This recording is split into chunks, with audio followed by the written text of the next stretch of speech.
Welcome to Medicine Redefined, a podcast focusing on helping you reclaim ownership of your health. I'm Dr. Darsha. And I'm Dr. Altamash Raja. We're your hosts, here to challenge conventional practices and uncover the stories behind pioneers shaping the future of medicine. Our conversations not only focus on the individual level to dissect common practices for health optimization, but also zoom out to enhance systemic change. Join us as we look to break the status quo, move the needle forward, and put the health back in healthcare. Dr. Joseph Carchedi, welcome to the Medicine Redefined podcast. Yeah, hi there. It is always a pleasure when I get a chance to talk to you. To catch the audience up, I met you when I was a fourth-year medical student, and I had the honor to rotate with you and do a functional medicine, rotation with your practice. And, I look back and going through medical school, going through residency, there hasn't been a time where I felt so energetic waking up in the morning, being passionate and really learning about the lifestyle medicine, functional medicine component. And, talking to you, having some thought-provoking conversations, it was really eye-opening. And I knew that moving forward post-residency, this is something I really wanted to delve into. So I definitely cherish these opportunities, and I'm excited for the conversation we're about to have today. Excellent. Yeah, me too also. Awesome. So let's first begin with your journey, right? Because I feel like people who transition into functional medicine, right? You start out as EM, they have a story. They have something that makes them look towards the other side of what healthcare could be, right? And for the audience that they might not understand what functional medicine is or means, and we've had a couple of functional medicine providers on this podcast, and we've delved into, different types of systems, but functional medicine, the reason it's called that is to pretty much go off the opposite, which is dysfunctional medicine, right? Which is what our healthcare system is. And so that's why it's termed functional medicine. And so obviously, as you're practicing emergency medicine, you see this other side of what healthcare could be. So take us a little bit through your journey as a EM doctor and the types of things you were seeing and maybe what you weren't happy about.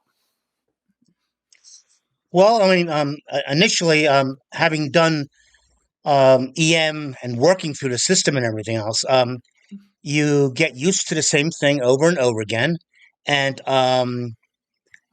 what I found most compelling was the fact that for some reason, a fellow colleague came to me, and this is when I was in an emergency room in Philadelphia, which is no longer the hospital's closed down. And this guy comes to me, he says, listen, I've been listening to this guy, and he happens to be named Jeffrey Bland, who's this founder from this concept and everything else. And I said, yeah. And I was all gung-ho, heart attacks, strokes, amputations, save the world and everything else, whatever it may be. And that's exciting. Don't get me wrong. That's really, really exciting. And I had to get it out of my system. I think it was very, very gratifying and everything else, whatever. But, excuse me, as the years passed, I found that I was doing a lot of repetitive actions, meaning that, in my opinion, an individual in this field, in the emergency department field, you really should not see people over and over again. And when the person comes back and remembers you for whatever reason, it means to me that I'm not done my job, and I'm not getting solutions here. It's just one big problem after another. And the pièce de résistance, which happened to me, which is kind of a funny story, but once I got into this functional medicine idea, I started listening to this guy, Jeffrey Bland, and I still was doing ER, and I realized how much lack of information I had acquired in residency and in residency to utilize all the biochemical pathways, all the physiological pathways, and everything else. Whereas, I know how to deal with heart attacks and strokes and things of that nature itself. While this is going on, I happened to be, after a year of doing this, and I was fairly content doing everything I was doing, but I had a sense of repetitive action that I wasn't really being fulfilled as far as helping people, because some of the people did come back. So I actually went to another hospital 2 years, I'm guessing 2 years later, 3 years later, which is approximately 20, 30 miles from the present one that I'm talking about. And I'm working there, night shift, ER, you do all night shift and everything else. At 11:30, 12 o'clock at night, there's this one patient walks in and he says, "Hey, Dr. Carchedi, I'm back." Right? And this patient was a schizophrenic, and he always wanted medication for his schizophrenia. And I had been out of that previous hospital for years. And this guy, I don't know, he sought me out, but he recognized my voice, my name, and everything else, whatever. And I knew then and there that if they remember my name 5 years down the road, there's something wrong with this whole process itself. Sure. Okay. And then I realized I was just writing one narcotic after another. I was writing more medications as far as any anxiety medications and antibiotics, things of that nature. And while all this is going on, I am increasing my clinical acumen. I'm increasing my ability to remember all these biochemical pathways, which I was not exposed to in residency, let alone medical school. And as everyone very well knows, that even today, maybe less so. You can possibly correct me a little, whatever. But what do they give you 8 hours of nutrition courses, Yeah. if that at all, Probably. all med school. Yeah. And the basis for a lot of biochemical pathways and whatever and whatnot are all based upon nutrition, energy factors, and biochemistry, whatever. Never knew that. So I got to the point that I got much more comfortable with it. Wound up going to a lot of these meetings, and it just opened an entire new world for me. And the beauty of this is people got results. They thanked me, which is huge, because the reason I went into medicine from the very, very beginning was to help people. And in the ED, you don't get thank yous. You get a lot of problems with individuals being dissatisfied. They're in pain. Terrible things happen, heart attacks, strokes, things of that nature. You're dealing with pain. And I realized by dealing with pain and everything else, I was doing a lot of reactive medicine. Reactive medicine, basically, instead of fixing these people, they came back because I wasn't fixing them. Right. And it convinced me to say, wait a second, what can I do to get a solution to all this? And it seemed to me, as I was accumulating more and more knowledge, that the way to do it is become what we will regard as a medical Sherlock Holmes. You're not afforded the ability, whether in the ED or in a regular allopathic office, the time allotted through either the insurance companies or the backlog of patients that you can sit down with the person and say, "Hey, Dr. C, how you doing? What's going on? How the wife and kids? And what's going, from that standpoint." You have to get to the point saying, "Why are you here?" And while they're saying that, you're writing a script already. And that's what I wound up doing in the beginning, until I realized that I want to know what's going on with these people. And when I finally started doing more and more, and by the way, it was difficult because the allopathic system does not condone spending more than 8 or 9 minutes a patient. Right. It's not a good thing. It's a business. Okay. And they don't tell you business in med school or in residency. They teach you fix the people, whatever. And you realize when you're out there, it is a business and you have to produce. Right. Instead of helping people from that standpoint. And when I was able eventually to start seeing some people on a part-time basis, spend the time and understanding and apply what I had learned in med school and residency, it says, wow, that's what it's all about. And I was able to help them and maybe not lower their blood pressure within a 1 hour period, but however, help them in the long run. And they come back to me 3, 4, 5 years later. "Hey, how you doing? What's going on, Dr. C? Long time no see. Doing fine," and all that other type of stuff. Yeah. And it was really, really, even today, to this date, I get people years after come back to see me, and they moved out of the area. Yeah. And they're just flourishing. They're doing a lot, really, really well. In the meantime, this whole, I would say, process and this mentality that our society is undergoing, as you have mentioned, it's functional medicine is a the big Q word these days. Functional medicine. I can go now through one of the hospital systems that I work through, and I use the word functional medicine, and half of the people, they know what it is. Wow. When I started this in the early 90s, no one knew what it meant. Right. Okay, so now it's commonplace. They understand it, and more people are segueing into this concept because they find the results, and you're helping people overall from that standpoint. Furthermore, as a practitioner, you are gratified. It's very, very difficult as an intern when you're doing 36-hour shifts to be gratified. Your gratification comes from sleeping. Sure. Okay, Yeah. that's where that comes from. And so I positioned myself in such a manner that now, and it was very, very difficult because I was going against the grain. And when I met you, I had already went through that against the grain, and I was in a very, very positive sense. And since that time, it's been nothing but positivity from that standpoint. Even with all the negativity, now as the government systems or the insurance models or whatever, if they change the rules, we don't have to worry That's right. because of the fact that we're asking the right questions, we're getting the results. Excuse me, and it is what it is. So. And there's no going back. There really is no going back. For sure. I mean, like, especially during COVID. COVID should have been the worst thing that happened to allopathic medicine.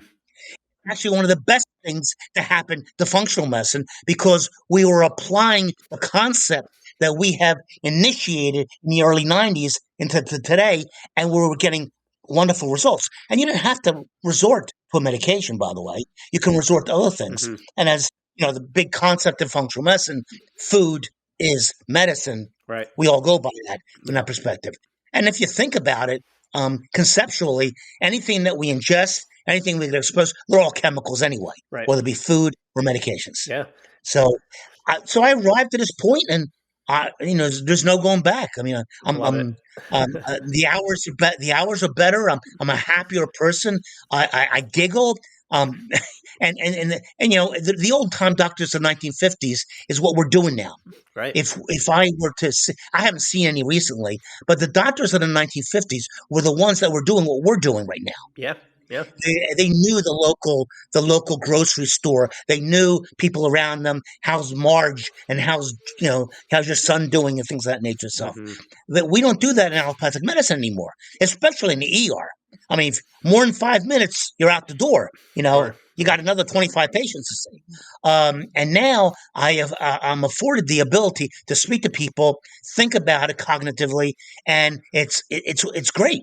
And if I don't know it, and we look things up, and it's a learning process, and that's a wonderful thing. As one grows and matures in medicine or otherwise, you mature and you learn things. And the beauty about this is the fact that there are times that I speak to some patients that are very, very well versed. And by the way, it is commonplace from the people that I see these days who are sick and tired of the system that's not helping them because they go over and over and over again, same medications, whatever. They come with charts, literally 6 or 8 inches deep.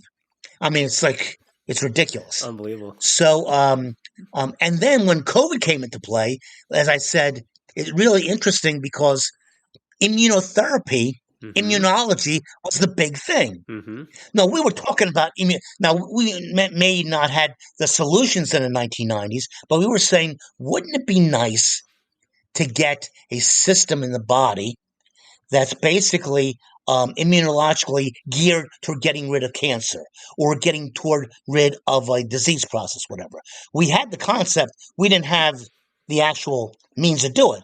And lo and behold, now the scientific community with millions of dollars have created immunotherapy and all those type of things out there to help us along. And that is just perfect a playbook for us.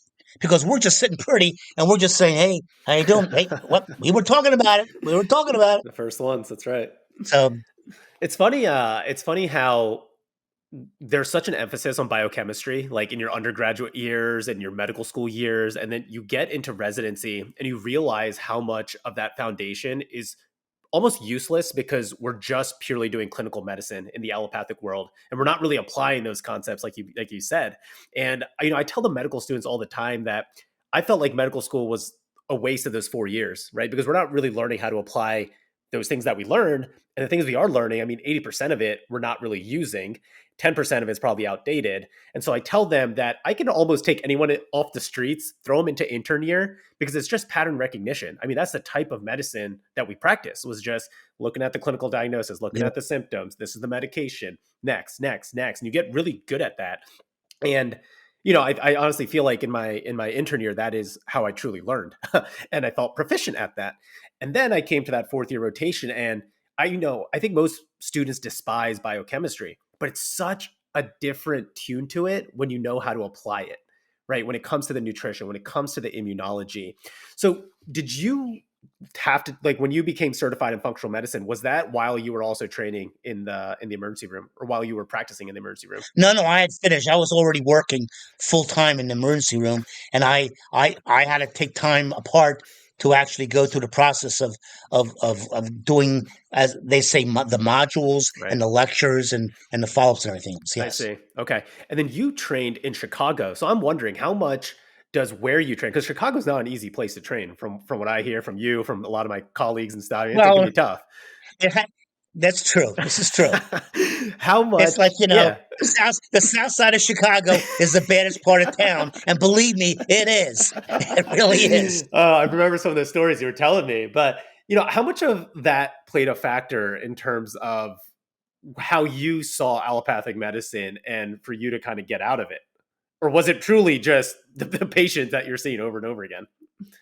No, that was maybe a catalyst. But you have to understand, I want to be clear about this, is the fact that acute care allopathic medicine is the best of the world, bar none. If you're having a heart attack, an MI, or if you're having a CVA, a stroke of some sort, that's the place. This is the place to be. For sure. But we are finding more and more individuals out there that we're having more chronicity, and we're having more immunological disorders and autoimmune disorders, things of that nature. If I would have told you 25, 30 years ago that I'd be talking about gut microbiome, you would look at me, I'd be crazy. Yeah. And I would never think about that. Now we kind of knew microbiome, and we knew the word. Right. I mean, medical school teaches you the vocabulary. Yeah. That's true. The residency teaches the applicability of it itself. But, I would never believe that. So it's very, very interesting that it's come like full circle, that those things that we despise, and I was one of them, by the way. I still remember the book, Leninger, the biochemistry book, that it's like really real thick and big pages and whatever. And but when you can actually see it in patients and speak to them about it, and then get these results that are valid. I mean, they're valid, and you can see it, and you can actually test and see what's going on, and you don't have to necessarily resort to a reactive medicine. I mean, I most of my patients that I talk to, I try to reason with them, and I say this: if you at 18 everything works. And now you're 50 years old, and you have high cholesterol or high blood pressure, what does your doctor do? And almost everyone tells you they give you a pill. Right. Okay? Then I ask them the next logical question. If we were to really analyze that, are we resolving or creating a solution to that problem by giving you a pill? And if you look at it academically, you're really not. Right. You're only lowering the blood pressure to make the numbers look better. But the reason that the blood pressure was elevated has not been addressed. The same thing for your cholesterol. Why is your cholesterol good at 18 and at 50 it's high? Things have changed biochemically. They need to be addressed, whether it be nutrition or life choices or lifestyles, things of that nature itself. And we don't address those things in residency. Plus, we don't have time either. We're there to learn, boom, boom, boom, and just get it done and move on from that standpoint. So I realized that, though important in the acute care center, I do believe that down the road we're going to have less acute care need and more chronic need, more long-term issues, autoimmunity, Sure. things of that nature itself. Our society is going down that path. Right. I mean, and then complicated by that, there are a huge number of external factors between global warming, changing of the food industry, medications by pharmaceutical companies that are constantly changing itself. I remember a very sobering thought. It took approximately 50 years for penicillin to become resistant since the introduction of penicillin. Whereas a molecule called fluoroquinolones took 4 years. Unbelievable. And that's not good for us. No. Yeah. We as human beings, if we're getting resistant bacteria, I mean, we're not going to stay here too long. From that standpoint. So, I mean, I was going to say, to harp on that, I was actually listening to a podcast about how pharmaceutical companies, their objective is to create one antibiotic that can cover as many things as possible, because it's a bigger moneymaker for them rather than creating one antibiotic for one specific disease, right? Because if we had the latter, we would have much less of a chance to be resistant, because we're just treating one specific disease one-to-one. But because we're forced to use, fluoroquinolones for everything, or vancomycin for everything, or Zosyn for everything, we're creating a scenario where we're using the same antibiotic for 5 different systems. And, I just wanted to throw that in there as far as, if the audience is wondering, well, why is it that we're becoming more resistant to these antibiotics? So. Well, I hope it's not that we in the medical community are becoming lazy. Right. I hope that's not the case.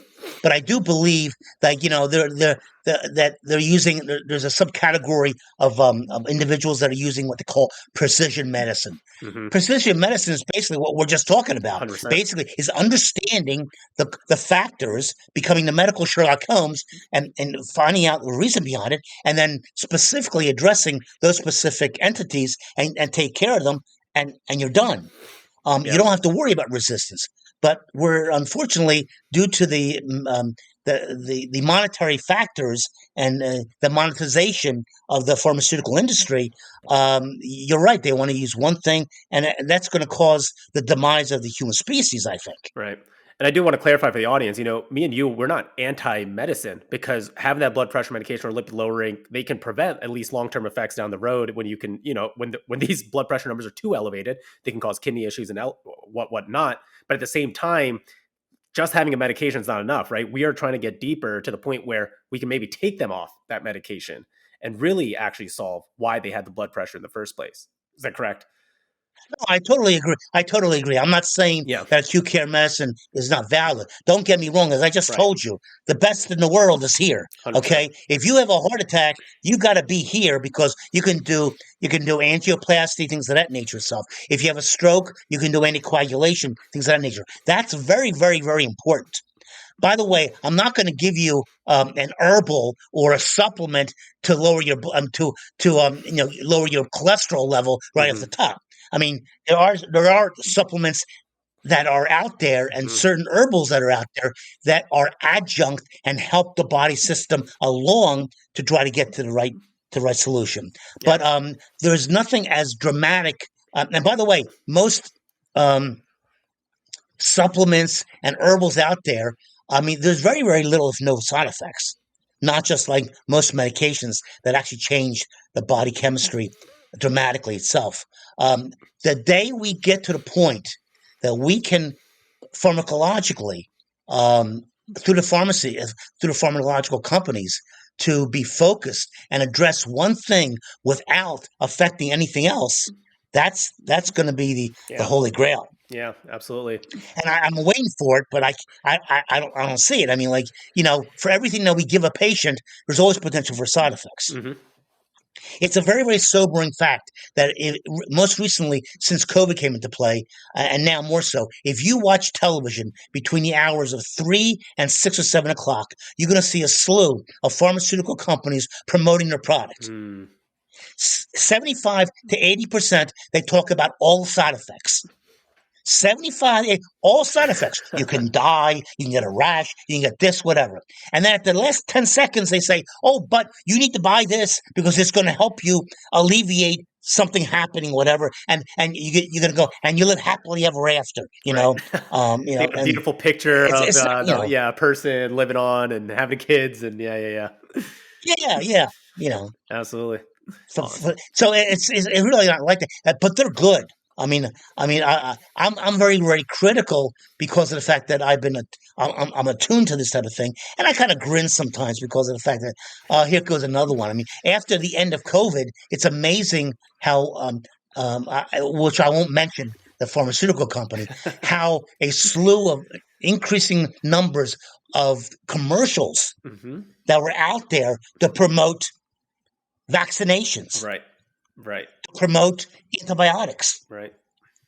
What's unfortunate, and I want to make a stand on this factor. We know in the medical field, and you know this probably better than anybody else. Like we know that these Alzheimer drugs, Aricept specifically, was Hmm. studied. It has no help whatsoever in any. It's a PubMed article. It doesn't help, Right. and doctors are still prescribing it. Yep.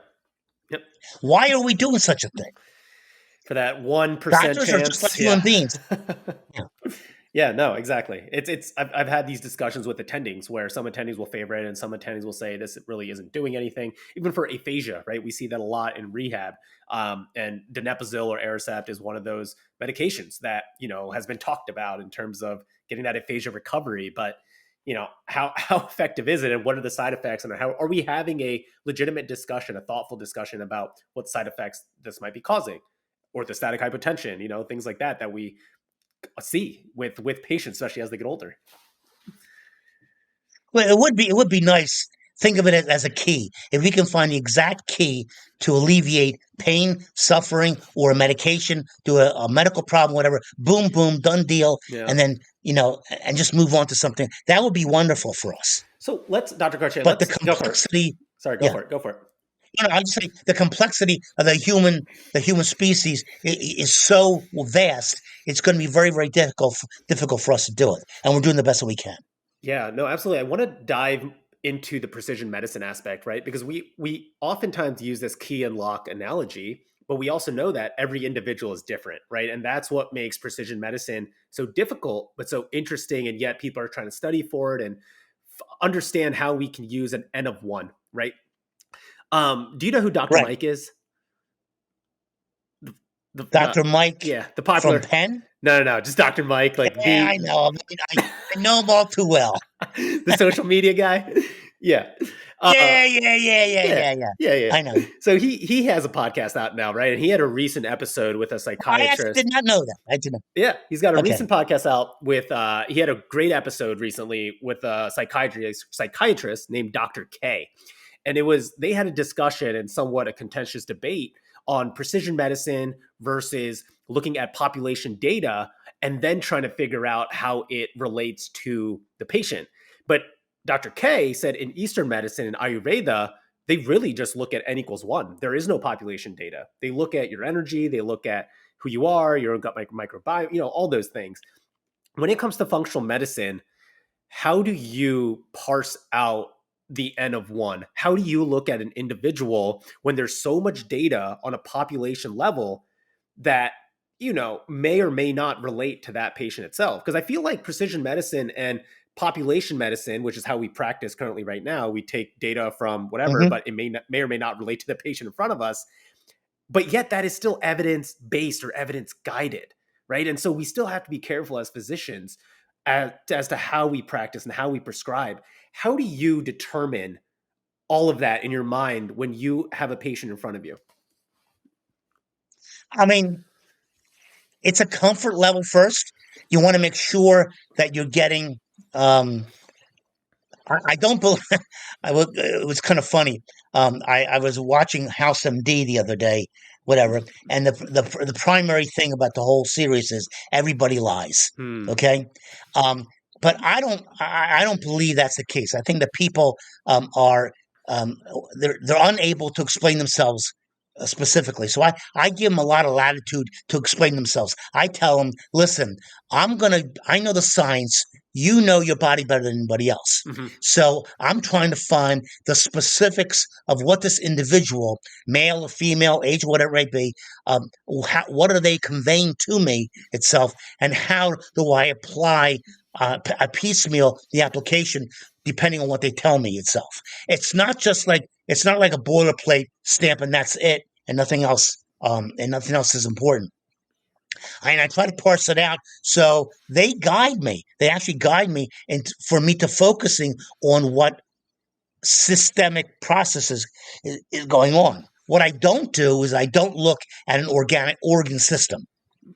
Okay. I was taught with organs. Mm-hmm. I was taught, heart, lung, brain, whatever it be. Instead, I try to look at the entire equation and try to put them all together. And if I let the individual speak for themselves, and then I apply the scientific vocabulary to it, they say, "Oh yes, there's been a numerous amount of times. I'm always trying to find sentinel events.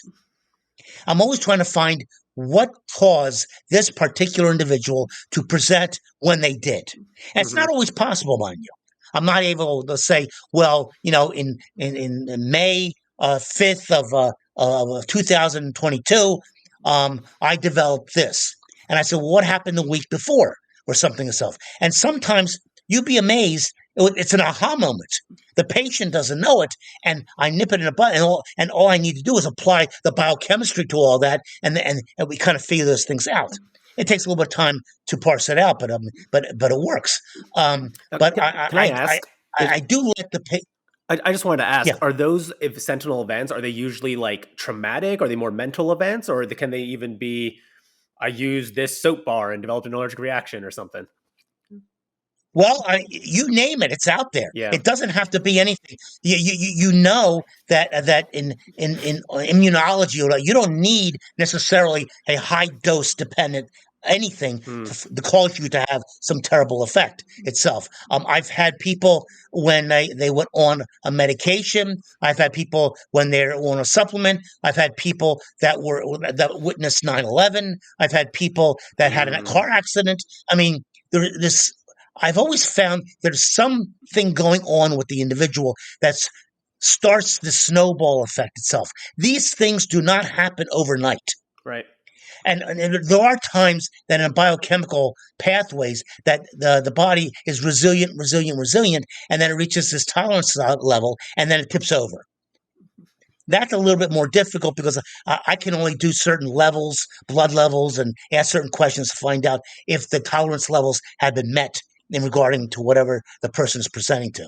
But for the most part, if I'm able to find those things, I'm able to speak with the person, and together, I use a team effort here. I make sure that the patient's accountable for what they tell me. This is not like I know all and you do what I say. Right. I want to make sure that they're accountable for their own actions so they get better results. I get better results. We are both happy, and they have a smile on their face and say, "Wow, this stuff really works." And I said, "Of course it works. You just got to be persistent." From that perspective. I mean, but on the other hand, I always tell them, I said, nature and the laws of the universe do not forgive us as human beings. If we do not follow the laws of thermodynamics or the universe or of nature, and we go against them, they're going to get you sooner or later. Karma. And I found this to be true. Yeah, it's karma. Exactly. Yeah, exactly. Goes around, comes around. Right? Exactly. So how do you convince, not even convince patients, I mean, how do you stay, right? So I'll back up. There's evidence-based versus evidence-informed, right? And I remember talking to you and you said, hey, everything you do is with evidence. And for the listeners, I think in my opinion, evidence-based is just strictly looking at the research and the data, and that's it. You're really just looking at that when you make your prescriptions and your guidance. Evidence-informed is a little more holistic. It's not only just looking at the evidence-based research, but also taking anecdote, looking at the patient in front of you, taking different experiences, which is critical in functional medicine, right? I mean, you look at patient to patient, you start to see patterns as well. And then you tend to quote unquote experiment a little bit to see if it works or not, but yet it is still with evidence. How do you convince patients, talk to patients about you having evidence when they might be coming you and seeing you for the first time, and they hear of functional medicine, they might think it's quote unquote woo woo. And, sometimes functional medicine gets a bad rap. What's that conversation that you're having with patients? Well, I believe in the educational process. And I always tell everybody, we are a team. We are going to work together. And I'm going to explain to you why I'm thinking and for a reason that I'm thinking that. And I will do the best that I can to give you either a PubMed article or where I'm getting all this knowledge from that you can say, oh, I get it. We can try it. So that's what I always say to them. So they're not only accountable, they're vested in this whole thing. And the more that they're vested, the better result they're going to have. Right. In reflection to whatever they take from that standpoint. If they falter, I mean, like I say to everybody, weight loss people, and this happens to young people more often than anybody else. They want to lose weight, let's say. Yeah. And I said, well, by the way, this is a touchy subject now, especially with the GLPs and everything else, whatever. So the Ozempic, when the Ozempic already. But be as it may, if you go and you do a really good job Monday through Friday, and then all of a sudden you say, well, I've lost 4 or 5 pounds. Good for you. And then Saturday comes along and you say, well, I'm going to enjoy myself on Saturday. Well, I tell them you can't do that because number one, nature will not forgive you, and all that effort you've derived from Monday through Friday, you will have lost going out Saturday night at Trader Joe's, not Trader Joe's, but one of the fast food restaurants. Yeah. So I was thinking about that with the Bloomin' Onion. Who makes Outback? Outback. Yeah. From that perspective. So basically, all that sacrifice you have done will go off for naught. So. If you're in a pharmacological medication, you can have terrible side effects if you stop something abruptly or start something abruptly, what it may be. Whereas in this space, you're just going to lose the benefit of what you've derived, and all that wonderful effort you've derived, you're going to lose it itself. And once I get a person to get some results, I just want them to continue in that habitual mindset, so it's second nature to them. Right. I mean, one of my famous things I tell everybody, I said, listen, I'm going to save you 30% of your money every day. Yep. She says, how are you going to do that? I says, well, you're going to promise me from here on in, bar none, never bring children to the supermarket and always eat before you go. Mm-hmm. You will spend less money. And it is true. Yep. It is true. Now, don't get me wrong. I did not follow what I just told you once, and I walked out the store with a $27 piece of cheese. I didn't need it. Yeah. Okay. But, it is what it is. But you're Italian. So. Yeah, and we love food. It was a piece of cheese with truffles in it, you can't go wrong with that. Exactly. That sounds great. I did want to ask, so you talk about having the patient vested, right? And having the conversation with you, trusting the process.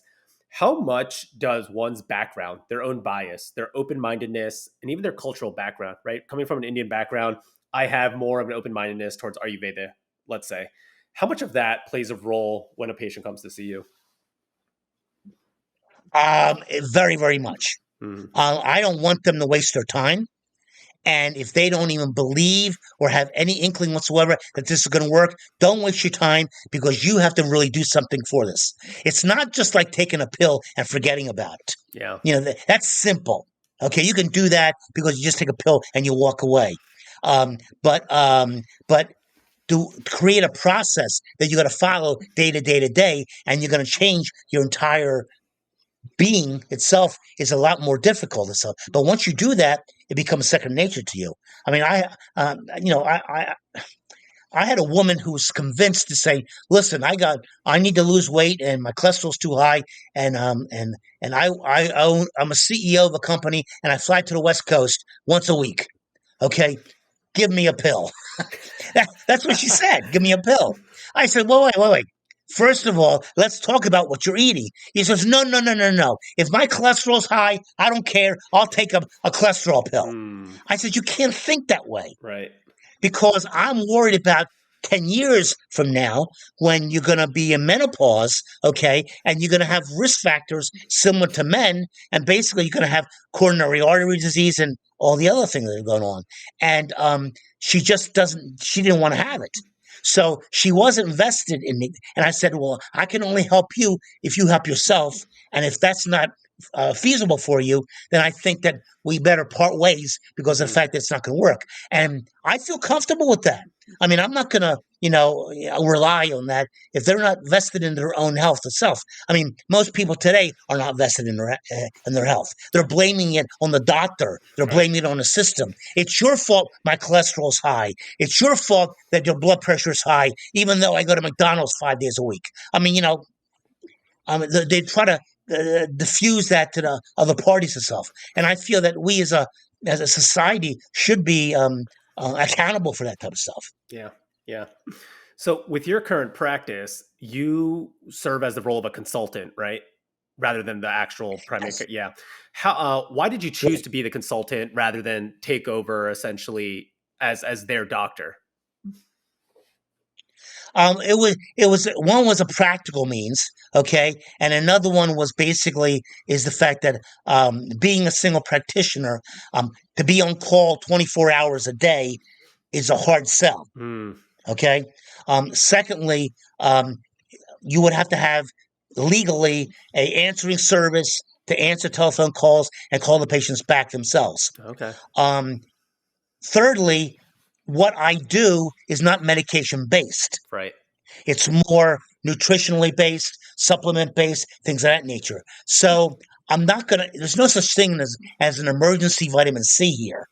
There's no such thing as an emergency, I got to take ashwagandha urgently. I mean, that's not going to happen. So there's really no need for me to urgently have any intervention. I mean, don't get me wrong. Years ago, this is way before while I was in the ER, guy walks in, he says, listen, doc, I need an emergency Botox. And I said, then what the hell is emergency Botox? Yeah. He says, I got to go to New York City because I have to go to a party and I have to have my skin look good. I says, you're in the ER. I can't give you a Botox, So he went his merry old way. It also takes 3 days to kick in for those who are looking for emergency Botox. That's true. So, and there are some people that they're convinced that's true. Yeah, that's very true. Oh, so how do you set boundaries, right? Because I remember when I was with you, there would be some patients who would constantly email you, maybe send you a novel about what might be going on. How do you deal with that as being a consultant? That's a great question because I do have individuals that do that. I've come down to the level now that before I even begin, I tell the patient, number one, I don't see and I said also because of COVID, which has helped me a little bit. I'm so backlogged with emails, it's going to take me a number of days to respond. Mm-hmm. Number two, I don't do acute care medicine. And therefore, if you have any problems, feel free to avail yourself of a urgent care or an ER from that standpoint. Because of if it's that urgent, they need to go to the ER anyway. Mm-hmm. And there's nothing that I can do. I'm not going to write an emergency, ashwagandha order or things of that nature, or send them a supplement that's important. So as long as they understand that, and they have to stay the course. Yeah. From that perspective, I've rarely, and I've been doing this since 2000 now. I've rarely had an individual in the office ask me for an emergency anything. Not blood pressure, not heart or anything else. Maybe something as an infection, but the person needs to be seen at that point. And it's not. And at that point, they're better off going to an urgent care if they don't want to wait, or an ER to take a look at the mouth or ears, whatever it may be from that perspective. I would never write a medication carte blanche and just give it, don't worry about it. I've had it before. You can't do that. Yeah. How do you work with primary care physicians, right? Because you're being the consultant and there might be some advice you have. Go down on the cholesterol medication, get rid of this side effect ridden blood pressure medication, what have you. Are you telling the patient to have a conversation with the PCP about it? Or how can you be that convincing, or how can the primary care physician adhere to your advice? Well, I mean, I'm convincing because of the fact that I tell the patient that I will work with your primary care. Okay. What we do will not interact or dissuade you from following their suggestions. And I'm not going to countermand what a primary care doctor does. I respect them highly for what they're doing itself. I just have a different set of tools that I can apply that they're not applying. Furthermore, I've had a couple conversations with some primary care physicians, and they had no idea. I mean, now I think it's incredulous, but at the time I just accepted it. But how you don't know what CoQ10 is? How you don't know what ashwagandha does? I mean, like, Mm-hmm. I can't conceive that right now. At that time, I had to educate them a little bit in that context itself. Now, with the statin drugs, we know that CoQ10 is being decimated by Mm-hmm. statin drugs. And I think that family practitioners kind of understand it a little bit. In the acute care arena, it disturbs me, especially, and I've had a lot of conversations because I deal with a lot of cancer patients in my IV section of the practice, that how the oncologists are not instructive enough Mm-hmm. to help the patient along their cancer journey because of the fact that how can you say, and this is really, really disturbing to me, how can you say, Dr. Smith, whatever, what should I eat? I have lung cancer. Is there something I should avoid or something I could do to help me tolerate better the chemo or get away from the cancer, whatever? And then when they respond, Mr. Joe, you can eat whatever you want. I cringe. Right. I really cringe. Yeah. Because we know in the double-blind placebo-controlled studies in the laboratory that if you expose certain things, cancer cells or bacteria or viruses, they're going to get worse. And you want to avoid those type of things. And I don't see that happening in the allopathic sense. Mm-hmm. So I always try to speak to them by saying, well, I mean, right now, the nutritionists and the dietitians in the hospital systems, okay, they'll give anything they want. You should see what they feed the patients who are undergoing chemo and radiation and everything else, whatever. We know that if you give high doses of oxygen or vitamin C in a laboratory to certain types of cancer cells, they die. Right. Well, that's one thing that you can consider.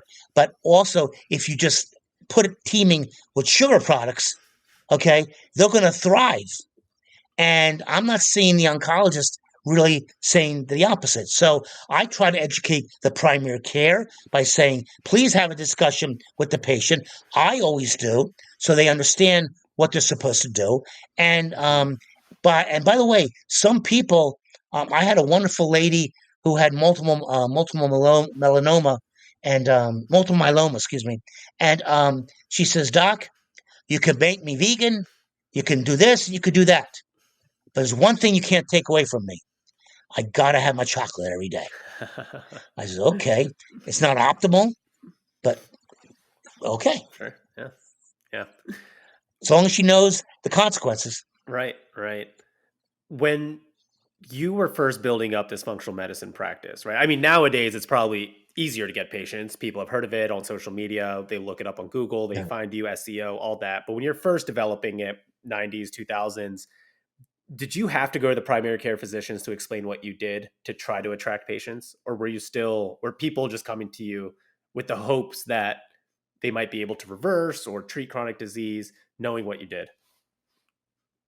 Well, what I wound up doing the first couple years, I actually wound up going to local conventions, a wellness center, wellness places, a lecture, have a booth, just talk about what I do from that perspective itself. Plus, the Institute for Functional Medicine had a doctor referral center that you could get people from, and then there was the implementation of the website. Of trying to find out what's going on from that perspective, all those three modalities, and it was slow. It was slow in the beginning. It was very, very difficult. And sooner or later, by virtue of the system, things got promoted, and it got more expressed by important doctors that were talking about it. Then there was the Dr. Oz. He was on television.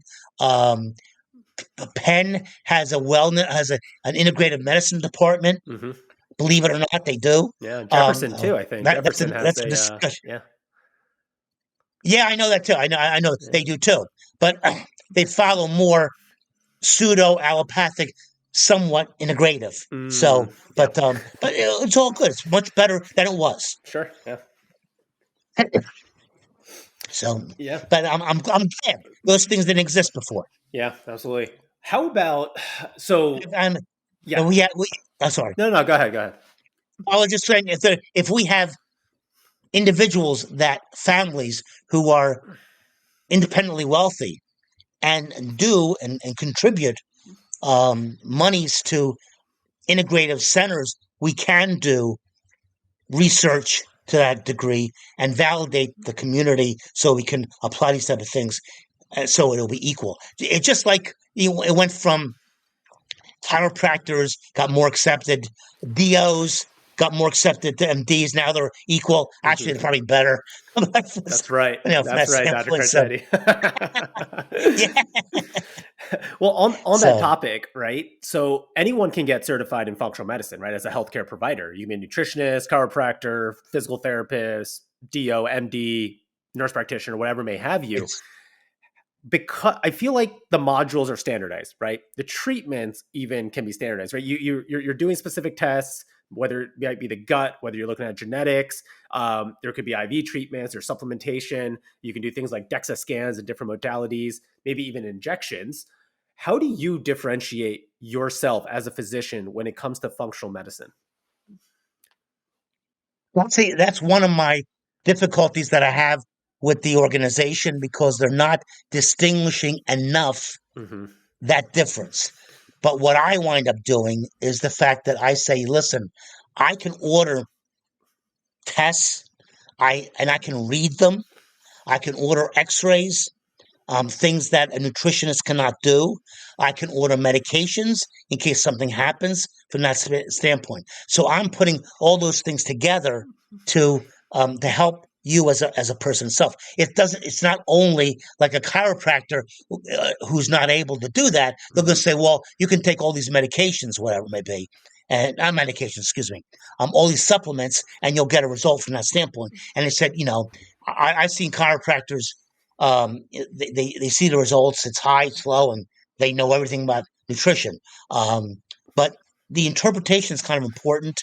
And as a physician, I give a different nuance, more knowledge in the context.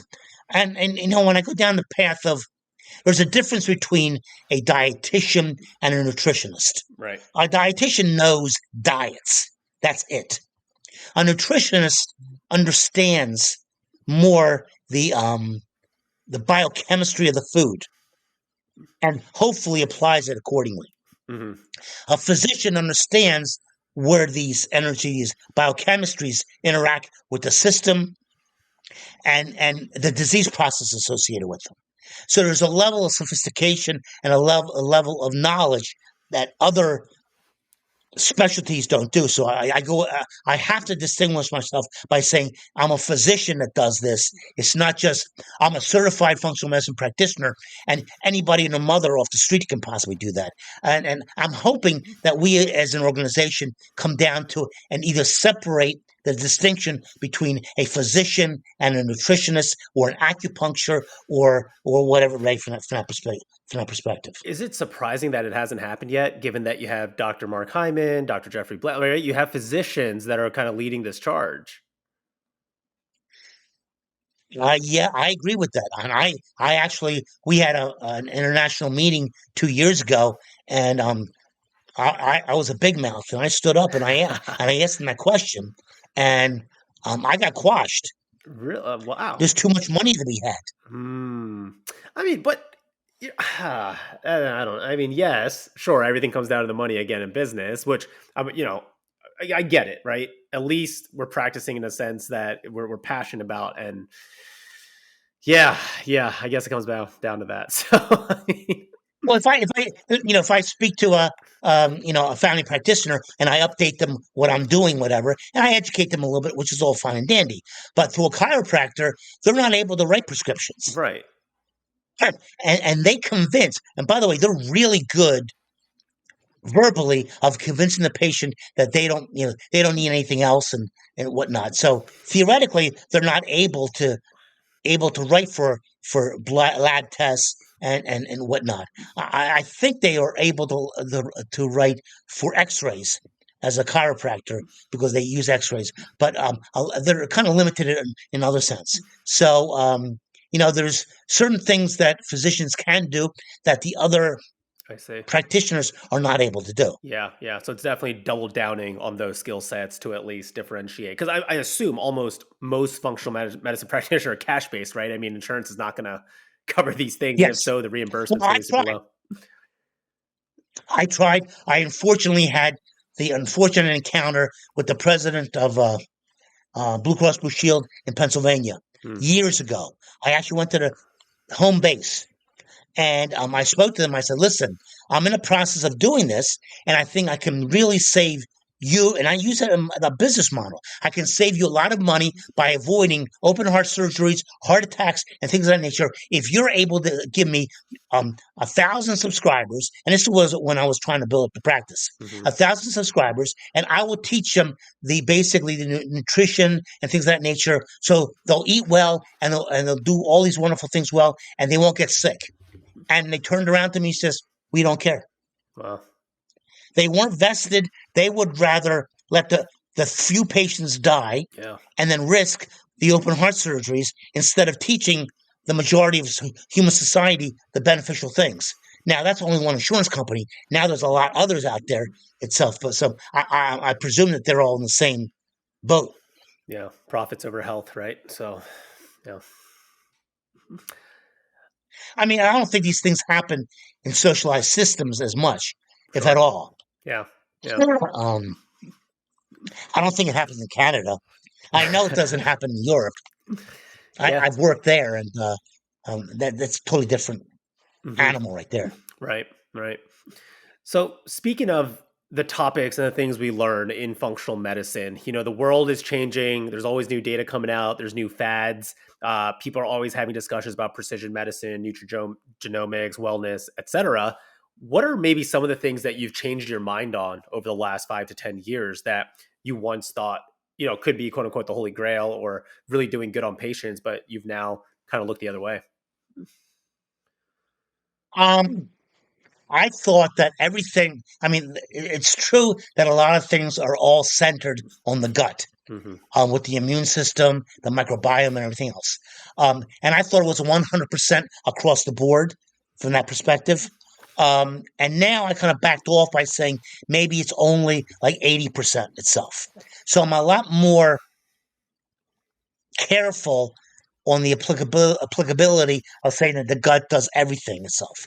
It does do a lot of things, don't get me wrong. Right. And by the way, I always start in the gut Hmm. because that's the holy grail right there. I mean, Hmm. if that doesn't work, nothing else is going to work Right. from that perspective. Yeah. Um, and you know, and the facts that we have attempted to say in the 90s, why don't we develop a system?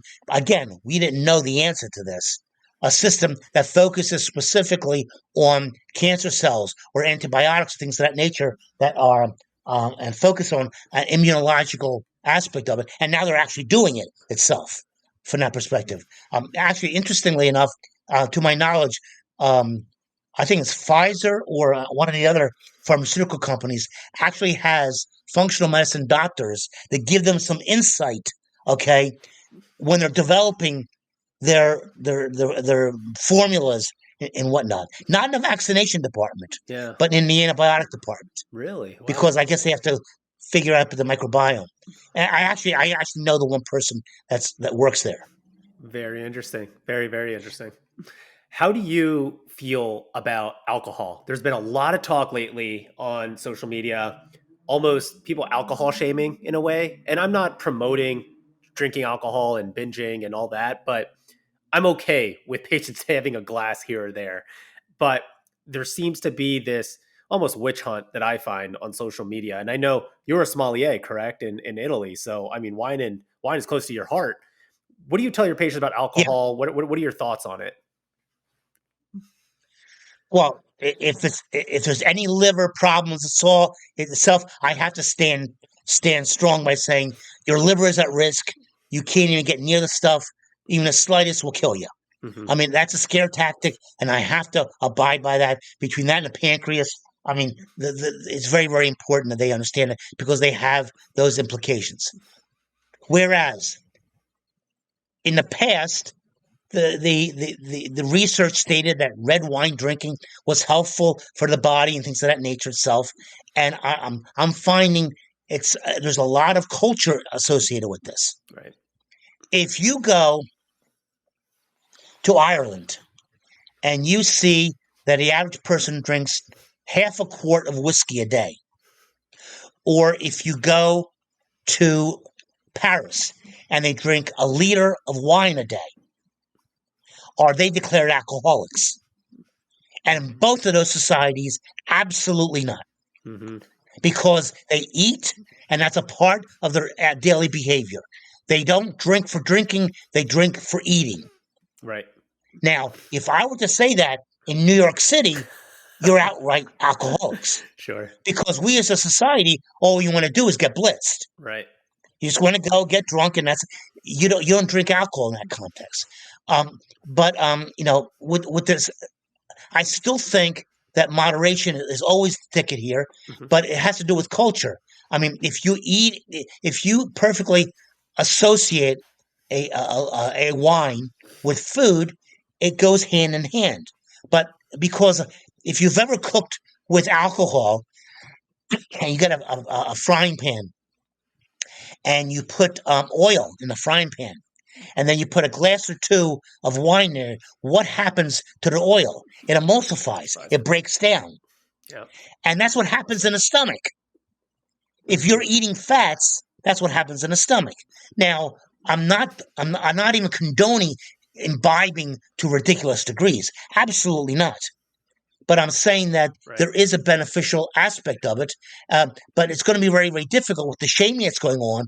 I'm being very, very careful now of even mentioning it as opposed to previously. I used to mention it to everybody, and now I have to pick and choose. Yeah, absolutely.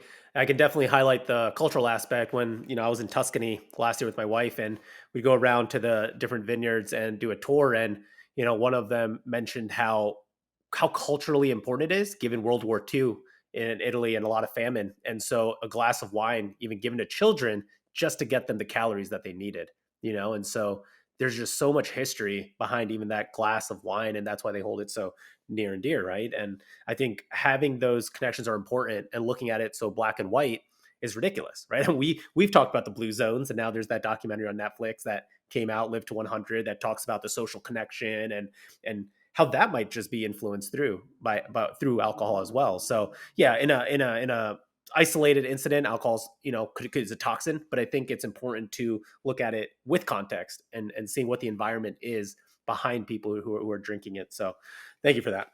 Um, Dr. Carchedi, is there anything you are excited about the future, about new technologies, anything that you're kind of focusing your research more on?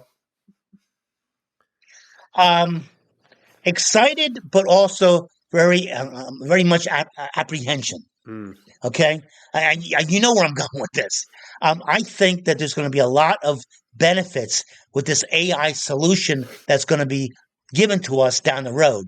But I'm also worried that it's going to be also has a negative impact from a society standpoint. hmm. Um, if it was only medical, I would say let's go for it and that's it.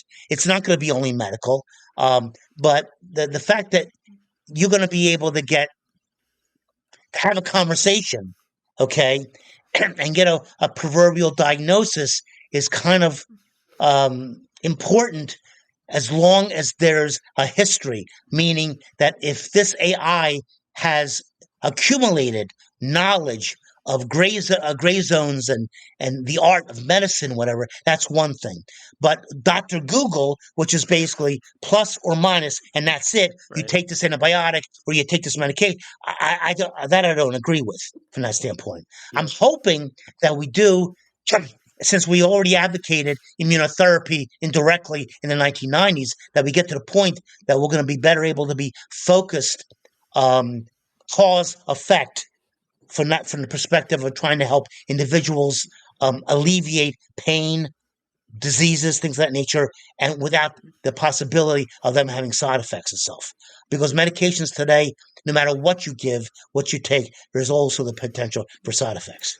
Yeah, I think it's going to be the inevitable future, especially as you make iteration after iteration of AI to get it to the level that we're talking about of what we want. It's going to have to go through that phase of unreliability, the works, until it can really be refined.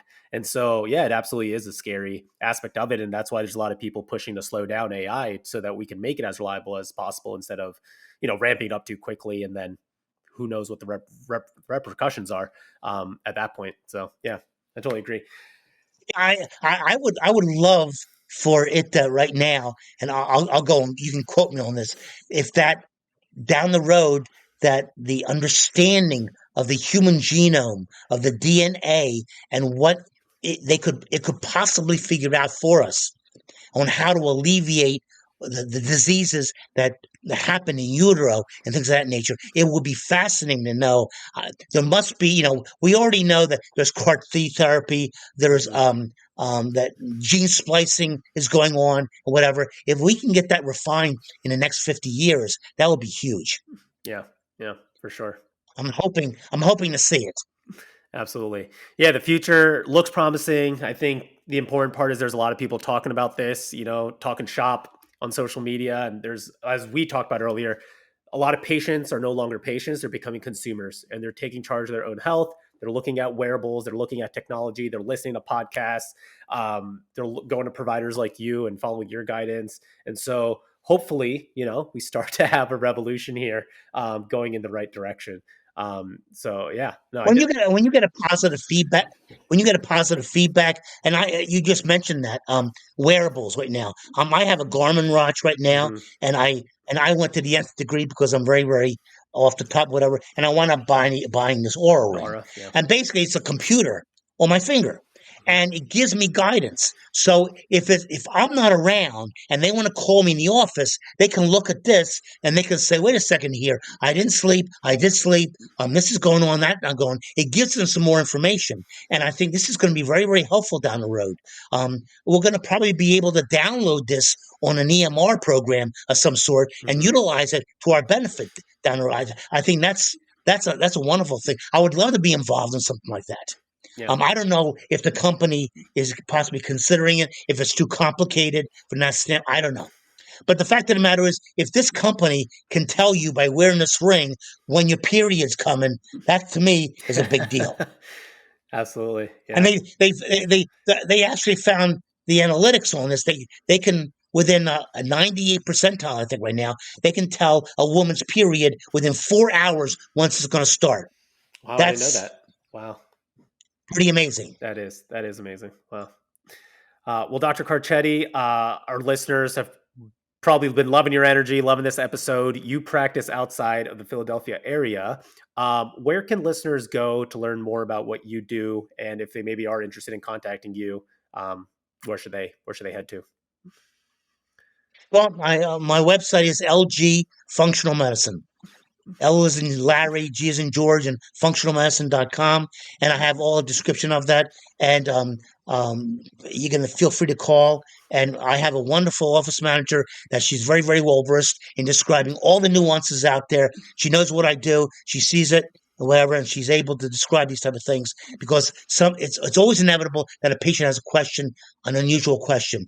And to me, it's a challenge. Yeah. And the challenge is basically trying to figure things out. And I'm always there open to work with somebody to get the solutions. Yeah, absolutely. I love that. I think the draw to me to functional medicine, I was telling my wife this the other day, is the critical thinking aspect, right? I think we go to medical school, we love the critical thinking, but then everything becomes so dumbed down to just pattern recognition that you forget how to use your brain almost. And functional medicine really enlivens the brain again, enlivens you, and it really just you're putting a puzzle together, and then getting that reward like you talked about is really amazing. And I think, yeah, after rotating with you, I know what I'm doing with my career. So I definitely appreciate it, Dr. Carchedi. Yeah, I mean, one last thing is I want to make a. I was in the hospital way before when I did my residency. Um, we had a hierarchy. The attending, the big shot doctor with the long white lab coat. Then came the fellow. Then came the residents. Then came the nurses, and then came the peons and everything else, whatever. Today, I have found that if you go in rounds, people are walking around. You're being assailed with like 17 computers. Right. Everyone has a computer in front of them, and they're not looking at the patient. Yep. And I feel that what we're doing in functional medicine is we're looking at the patient, we're engaging with them. I was always taught touch the patient. Mm-hmm. That communication skill is very, very important, and I think you can never get you can't get by that. Yeah. You can be the greatest technician, but if you don't have social skills and you're not able to have emotional interaction with the person itself, then you're not going to be able to be successful. Yeah, absolutely. Well, Dr. Carchedi, before I ask you the last question, I just want to thank you again for coming on here. I know this was probably 3-4 years in the making, and so we finally made it happen. I'll never forget you saying how your biggest strength and weakness is probably, and I'll paraphrase here, is that when you see a patient, you basically let them go, right? And you might never see them again. But that is the type of medicine I think that we all need to practice, is that instead of that business model, that recurring payment that we can get, is to teach them, how to live the life that they want on their terms. And so thank you for the work you do. With that, though, our last question is, and you can summarize here because I know we just spent pretty much an hour about it, is that how do we put the health back in healthcare?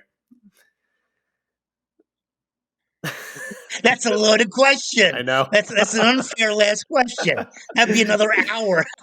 Right? I warned you. Yeah.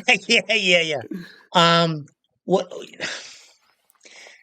there are a few systems in the world that I've worked with, especially the European systems that are socialized, whatever. That I found that the culture, the mentality of health, develops at birth. We don't have that here, and I would love for us to reacquire the nuclear family, the camaraderie. I mean, today it's very unusual to have a family together at dinner time to talk about things. How was your day and whatever. Even today in Paris, France, if you go to England, let us alone, or if they go to the pub, or in Italy, you're going to have people together, exchange information. I don't feel well, my grandmother did this, and this, whatever. You can get information, and you can eat well, be happy, exchange overall, and you're going to be less likely to have problems in life because you're not going to be stressed out. You'll sleep better. You'll have good sleep health, more awake health, all that type of stuff. I think it starts with we as a culture. The solution is not technology. I really don't believe so. Mm-hmm. I think it comes in in our soul. And, when it all said and done, sometimes we're better off going back to zero. Right. Going back to the fundamentals. Yeah. Yeah. Well said. We who we are. Yeah, absolutely. I don't think we've had a guest actually answer it that way. So that's very well said. Beautiful. Well, thank you so much, Dr. Carchedi. Appreciate you. Okay. Thank you. It's been a pleasure.